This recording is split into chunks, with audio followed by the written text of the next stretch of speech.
అరే రే రే చెమ చిటుకుమని గుట్టిన కాకి చేత కబురు పంపిస్తే రెక్కలు కట్టుకొని వాళ్తానన్నారు కదా అని ఓ బంధువు దగ్గరికి వెళ్ళి అన్న ఓ 10,000 రూపాయలు కావాలన్నా అని అడిగాడు అనుకోండి, ఆ బంధువు ఏమంటాడు తెలుసా?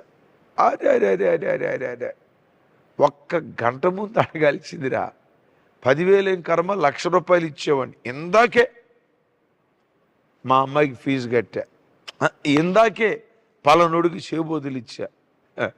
నువ్వు ఎప్పుడైనా అడుగు ఇదే డైలాగు, ఎప్పుడైనా అడుగు. వేసవి కాలంలో అడిగినా కూడా ఇప్పుడే ఫీజు కట్టాను అంటాడు. వేసవి కాలంలో స్కూల్ ఫీజు కట్టించుకునేది ఎవరు చెప్పండి? ఎవరు కట్టించుకుంటారు చెప్పండి? దైవజన్మ, నీ ఆపత్కాలములో మనుషులందరూ ముఖాన్ని చాటేస్తారు. నీవు ఆరాధించే దేవుడు ఎవరో తెలుసా? ఆపత్కాలములో నమ్ముకొనదగిన సహాయకుడు. నువ్వు ఆపదల్లో చిక్కుకున్నప్పుడే అప్పుడే తన ఆశ్చర్యకరమైన హస్తాన్ని చాపి ఆదుకుంటాడు. ఎక్కడున్నప్పుడు ఆదుకుంటాడు? దేవుని మందిరంలో ఉన్నప్పుడే ఆదుకుంటాడా?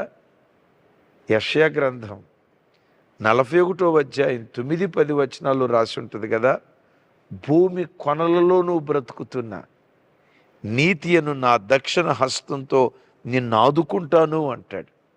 ఎక్కడున్నా తమ్ముడా, ఈ వాక్యం వింటున్న నీ బ్రతుకులు చెల్లి, ఏ దేశంలో ఉండి నువ్వు వాక్యం వింటున్నావో, ఏ మారుమూల ప్రాంతంలో ఉండి నువ్వు వాక్యం వింటున్నావో, ఏ గ్రామంలో, ఏ కుగ్రామంలో, ఏ తాండాలో ఉండి ఈ ఉదయం ఈ వాక్యం వింటున్నావో, ఆపదల్లో చిక్కుకున్నానయ్యా, ఆపదలు ఆవరించాయ్యా, ఏం చేయాలో అర్థం కావట్లేదు, ఒంటరిగా మిగిలిపోయాను, నన్ను రక్షించే వాళ్ళు ఎవరూ లేరు అని అనుకుంటున్నావా?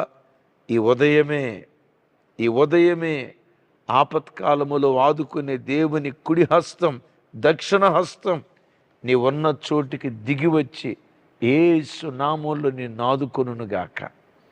ఆ హస్తం ఆదుకొని ఇరుకులో నుండి దావీదును లేవనెత్తి విశాలతకు నడిపించిందట. ఎంతకు నడిపించింది? గొర్రెల దొడ్డిలో నుంచి లేవనెత్తి సింహాసనం మీద దావీదును కూర్చోండబెట్టింది.